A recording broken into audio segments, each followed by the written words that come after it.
Good morning বন্ধুরা, আনসিমামি ব্লগে তোমাদের সবাইকে স্বাগত। বন্ধুরা, তোমরা কেমন আছো? আশা করছি ভালোই আছো, আর আমরাও ভালোই আছি। তো বন্ধুরা, আজকে হলো শনিবার, আর এখন ঘড়িতে বাজে সকাল 9টা। তো এখন থেকেই তোমাদের সাথে নিয়ে আমি আমার ব্লগটা স্টার্ট করছি। আর আজকে মামামের স্কুল ছুটি, আজকে হলো গণেশ চতুর্থী। তোমাদের সবাইকে ভিডিওর প্রথমেই জানিয়ে নিই শুভ গণেশ চতুর্থী। তো দেখো, ঘুম থেকে উঠেই আমার মনটা খারাপ হয়ে গেল। জানলাটা খুললাম, পর্দাটা লাগালাম, আর বাইরে থেকে এত ঠাকুরের গান ভেসে আসছে, মানে মনটা খারাপ লাগছে। কেন বলো তো? আগের বছর তো তোমাদের সাথে শেয়ার করেছিলাম আমার একটু কষ্টের কথা, যে আমাদের দোকানে আমাদের কিরানা সব হওয়া সত্ত্বেও আমরা তো মানে গণেশ পুজো করতে পারি না। তো সেই জন্যই মনটা খারাপ করছিল যে এই বছরটাও চলে গেল, এই বছরটাও কি গণেশ পুজোটা করতে পারবো না। মানে এইসব কথা মনের মধ্যে ভাবছিলাম, মানে ভেবে বসেই রয়েছি ভেবেই যাচ্ছি। আর এদিকে দেখো, মাম্মা ঘুম থেকে উঠে আজকে ওর বই খাতা স্লেট পেন্সিল নিয়ে দেখো দুষ্টুমি শুরু করে দিয়েছে। তো যাই হোক, মনের মধ্যে আচমকা একটা প্ল্যান করে কি একটা ভাবলাম, ভেবেই আমি তাড়াতাড়ি করে আমার সকালের কাজবাজ শুরু করে দিয়েছি। আজকে যেহেতু মাম্মামের স্কুল ছুটি, সেই জন্য একটুখানি দেরি করে উঠেছিলাম। আগের থেকে যদি প্ল্যানটা করে রাখতাম না, অনেক সকালে উঠতাম। আর এইদিকে দেখো, আমার কাজের তাড়াহুড়ো দেখে আমার মাম্মামও দেখো আমাকে হেল্প করছে। আমি জানি না ওর কি মনে হয়েছে, আমি ওকে কিছু বলিও নি কিছু, মানে যা হয়েছে মানে যা ভেবেছি আমার মনেই ভেবেছি। তো বিছানাটা উঠালাম, দেখো পুরো ঘর টর ক্লিন করলাম। আমার রাত্রেবেলায় বা বিকেলবেলার থেকে আমার মানে উপরের খাটের উপরের যা অবস্থা হয়, তোমরা তো সকালে দেখলেই। তো সব কিছু ক্লিন করলাম করে এইদিকে দেখো মাম্মাম হলো বই পড়ছে, বই নিয়ে বসেছে। ভগবান জানে আজকে নিজের ইচ্ছায় কি হয়েছে না হয়েছে, ও বই নিয়ে বসে পড়েছে। আর এইদিকে দেখো, আমি বেডটা গুছিয়েই মানে ঘরটা গুছিয়ে আমি প্রথমে চলে এসেছি হলো এই যে গ্যাসের কাছে। গ্যাসটা মুছবো। আমার গ্যাসটা তো পুরো প্রত্যেকদিন মোছাই থাকে, কিন্তু আজকে একটু ভালো করে মুছছি। তোমরা হয়তো আইডিয়া করতেই পেরেছো যে আমার মনের মধ্যে কি চলছে। হ্যাঁ, আমি গণেশ পুজো করব, সেই প্ল্যানিংটা মনের মধ্যে নিয়েই রেখেছি। আর কি বলতো, আমার বিয়ের প্রথম দিকে আমার কাকা শ্বশুরের সাথে যখন আমরা একসাথে ছিলাম, মানে বলতে পারো আমার কাকা শ্বশুরের হাত যখন আমাদের মাথার উপর ছিল, তখন আমার উচ্ছ্বাসেই আমার কাকা শ্বশুর আমাদের দোকানে এই পুজোটা করতো। তো যাই হোক, তখন অনেক আনন্দের সাথে কাটিয়েছি, অনেক আনন্দ ছিল। এমনি আমার বর এইসব কিছু করতে চায় না, ইচ্ছা করে না, তা বা বোঝে না, বা জানি না, যা হয় ওর মনেই চায় না। তো যাই হোক, আমার আবার এইসব জিনিস খুব মনে চাই, ঠাকুর দেবতা এইটা সেইটা। আর এইদিকে দেখো, আমি মানে গ্যাসটা মুছে নিচ্ছি, দেয়ালগুলোও তো ছিঁড়ে যায় এঠো, ওইগুলো মুছে নিচ্ছি। আর বারবার শুধু ঘড়ি দেখছিলাম যে কখন হবে। তো যাই হোক, এইদিকে দেখো, আমি বেসিনটাও একবারে যখন গ্যাসটা মুছছি, তখন ভালো করে জানো না বেসিনগুলো পরিষ্কার করে নিয়েছি। আর দেখো, গ্যাসে সব কিছু আমি ভালো করে পরিষ্কার করে নিয়েছি। আর কি বলো তো, কালকের রান্না না একটুখানি বেঁচে রয়েছে, সেই জন্যে আর সকালের রান্নার আমার চাপটা নেই। সকালের রান্না তো এমনি করি না, আমাদের তো খাওয়া দাওয়া করে, একবারেই খাওয়া দাওয়া করে, দুপুরের খাওয়া দাওয়া, সকালে খাওয়া দাওয়া। তো ভাবছি রান্নাটা যখন রয়েছে, মানে আমার বর তারপরে দোকানের ছেলেপেলেদের যখন হয়েই যাবে, তখন আমার আর রান্নার তাড়া নেই। আমি ধীরে সুস্থে প্রসাদ বানিয়ে পুজো টুজো দিতে পারবো। আর একটুখানি ভয় করছিল বরকে নিয়ে, কারণ বরও তো জানি না, বরকে না বলেই তো ডিসিশানটা নিয়েছি। তো সেই জন্যই ভয় করছিল যে আমার বর আবার যদি কিছু বলে। এমনি তো আমার বর এগুলো পছন্দ করে না, করতে দেয় না। আর আমার মত আর আমার বরের মত না আকাশ পাতাল পার্থক্য। সেই জন্য আমি ভাবছিলাম যে আমি একটা ডিসিশান নিয়েছি, আমার বর যদি না বলে, এমনি বেশিরভাগ টাইম না বলে, আবার কোনো সময় হ্যাঁ বলে, কিন্তু আমাকে বাধা দেওয়ার চেষ্টা করে, বা এমন কিছু কাজ করে, বা এমন কিছু কথা বলে যে আমার সেই কাজে যেন বাধার সৃষ্টি হয়। তো সেই ভয়গুলোই পাচ্ছিলাম। তো যাই হোক, এইদিকে দেখো, আমি বাইরে ঝাড় দিতে গিয়ে দেখছিলাম কি যে বাইরে আমাদের রুম মালিক এসে আম পাতা তারপরে ফুল টুল লাগিয়ে দিয়ে গেছে। তখন আমি মনে ভাবছিলাম আমার ডিসিশনটা নিয়ে ঠিকই হয়েছে। আর মাম্মামকে নিয়ে কাজ করা মানে বুঝতেই পারছো, একটা যুদ্ধের সমান। আমি একটা চ্যালেঞ্জ নিয়ে ফেলেছি, মাম্মামকে নিয়ে কাজ করা মানে তো সত্যিই একটা চ্যালেঞ্জ নেওয়া। তো যাই হোক, মাম্মাম তো খালি দুষ্টুমি করছেই। তো আমি ভাবছি মাম্মামকে নিয়ে কিভাবে সবটা কমপ্লিট করব। যদিও আমি জানি আমার ইচ্ছা শক্তি যতটা প্রবল না, আমি জানি আমি একটা চ্যালেঞ্জ নিয়ে সেটা ঠিক ফুলফিল করতে পারবো। আর দেখো, আমার সবসময় না শুধু দুনো খাটনি হয়ে যায়। এইদিকে দেখো, ভাবছিলাম যে এই দিকটার গলিটা সব জায়গায় পরিষ্কার করছি।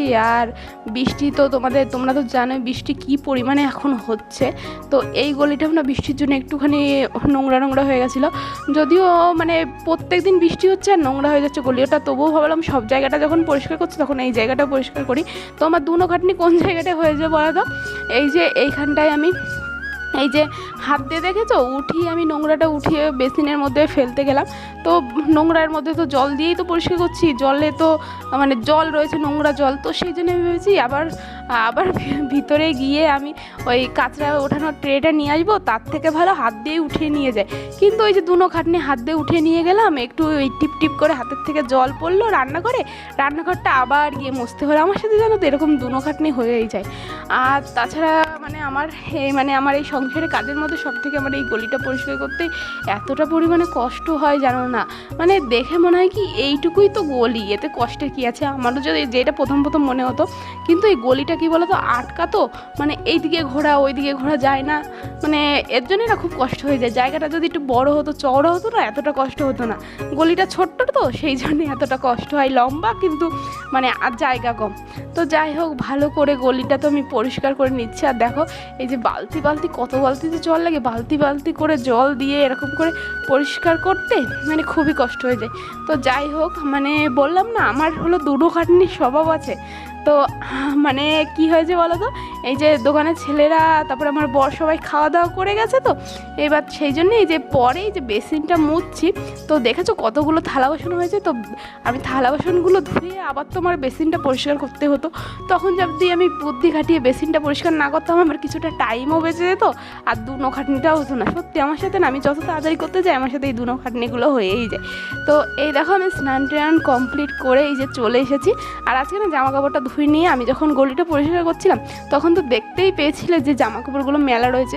বৃষ্টির জন্য না একদিনে জামা কাপড়গুলো শুকাচ্ছেই না, তো জামা কাপড় যেগুলো রয়েছে সেইগুলো শুকায়নি। আমি আবার জামা কাপড় ধুয়ে দেবো কী করে, আর আজকে যেহেতু তাড়াহুড়ো সেই জন্য ভাবলাম আজকে আর জামা কাপড়টা ধুয়ে দেবো না, কালকে একবারে ধুয়ে দেবো। আর এইদিকে দেখো স্নান টান করে মাম্মামকে নিয়ে বেরিয়ে পড়লাম পুজোর বাজার করতে। আগের থেকে যেহেতু কোনো প্ল্যান ছিল না, সেই জন্য তো পুজোর বাজারটাও করা হয়নি। আর যা হয়েছে না ভালোই হয়েছে, স্নান টান করে শুদ্ধ বস্ত্রে শুদ্ধ মনে আমি একবারে পুজোর বাজারটা করে নিয়ে এসে তারপরে আমি পুজোর ভগবানের ভোগটা রান্না করতে পারবো।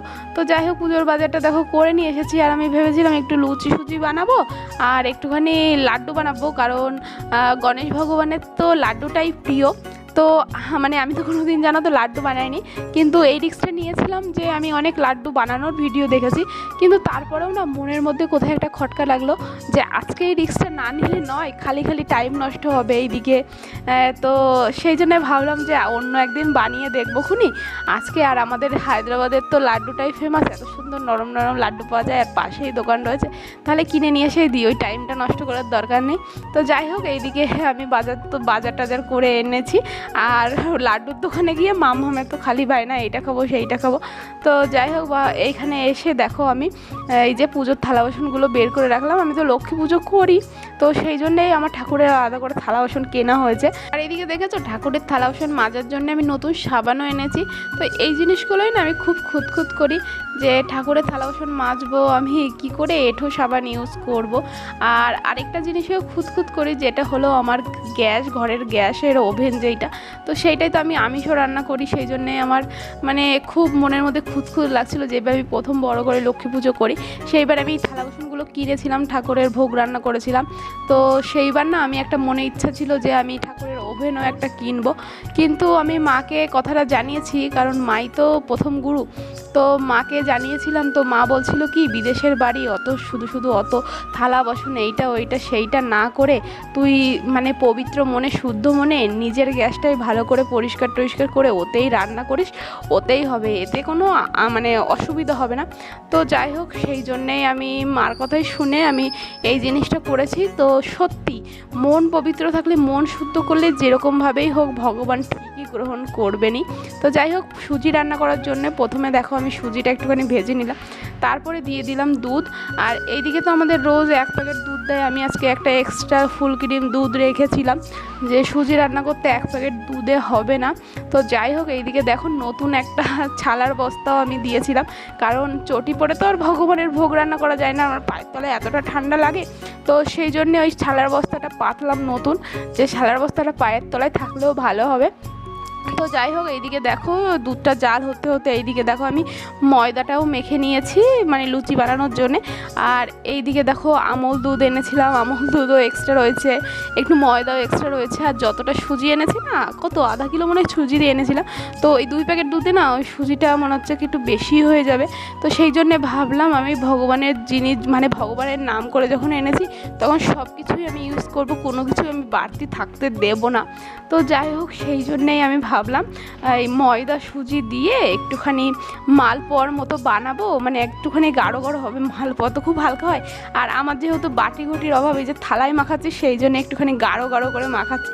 তো যাই হোক, সব কিছুই লেগে গেছিলো ভগবানের জন্য যেইগুলো এনেছিলাম, তো সব কিছুই লেগে গেছিলো, শুধু চিনিটাই বাড়তি থেকে গেছে। কিন্তু অত চিনি দিয়ে কি করব, আমার একটু বেশি আনা হয়ে গেছিলো। আমি 1 কেজি চিনি এনেছিলাম, যদি আধা কিলো চিনি আনতাম না তাহলে হয়তো পুরো টাইটাই হয়ে যেত। তো যাই হোক, এইদিকে তো আমি দেখো ওই ব্যাটারটা মাখিয়ে রাখছি। তো তারপরে দেখো আমার সুজিটাও রান্না করা হয়ে গেছে। আর এইদিকে দেখো আমি লুচিগুলো ভাজছি। আর আমি যেই ভয়টা বললাম না পেয়েছিলাম যে আমার বর আবার বাধা টাধা দেয় নাকি, বা মানে এমনিও যদি বাধা নাও দেয় তাহলেও পিছন থেকে এমন এমন কথা বলে যে মনটাই ভেঙে যায়। কিন্তু আজকে না আমার বর সেরকম একটা কিছুই বলেইনি, মানে আরও উল্টে দেখো পিছনে আমাকে চেয়ার এনে দিয়েছে যাতে আমি একটু বসতে পারি। আমার শরীরটা একটু খারাপ আছে, আর মানে বেশিক্ষণ দাঁড়িয়ে থাকলে মাঝে সাঝে ব্যথা হয় নাকি, সেই জন্য আমার পাগল বরটা দেখো আমার জন্য চেয়ার এনে দিয়েছে।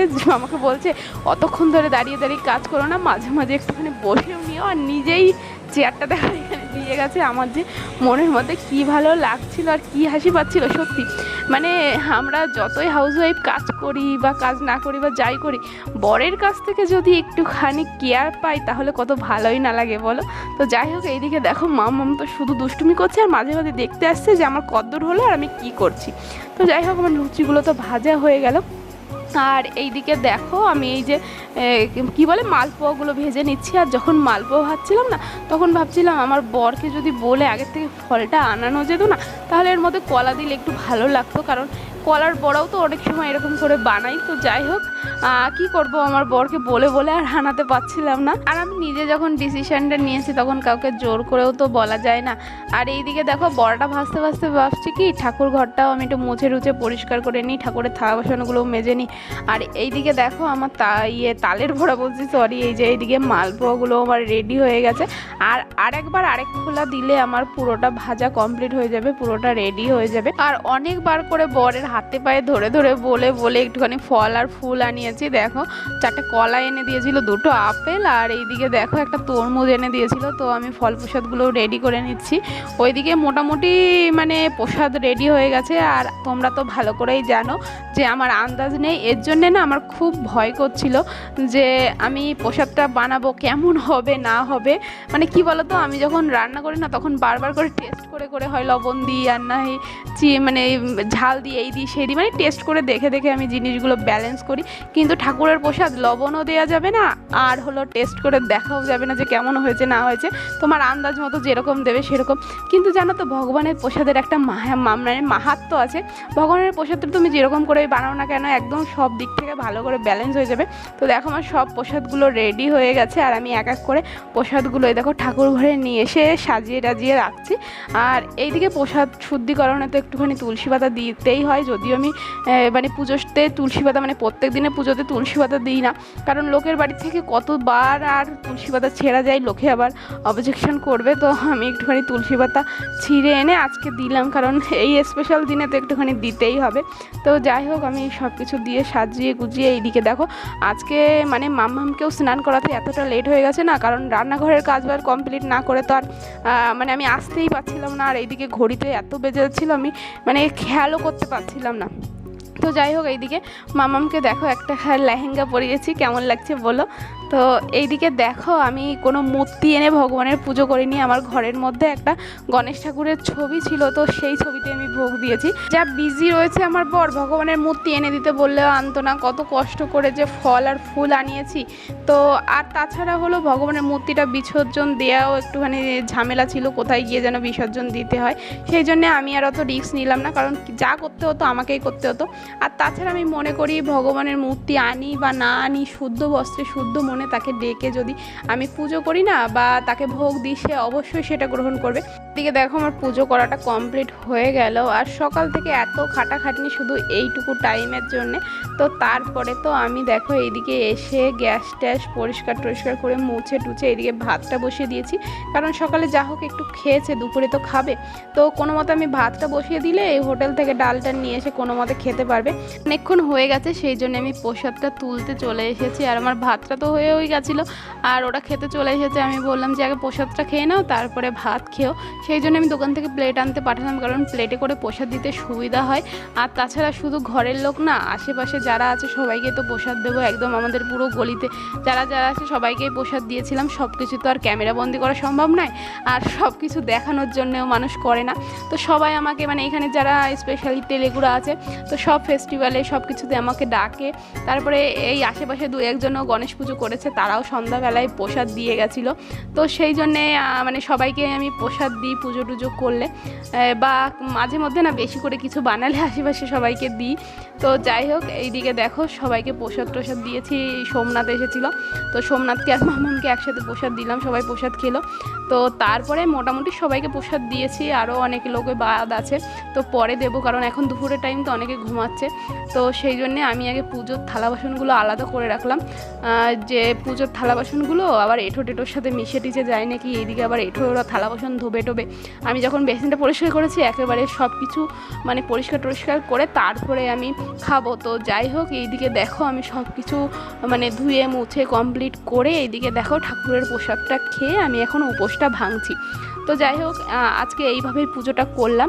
যদিও পুজোর লগ্ন নাকি আমাকে একজন বলছিল যে সন্ধ্যাবেলায়, তবুও কী বলো তো, আমার পক্ষে না অতটা টাইম উপোস থাকা সম্ভব ছিল না, আমার খুব কষ্ট হয়ে যাচ্ছিলো।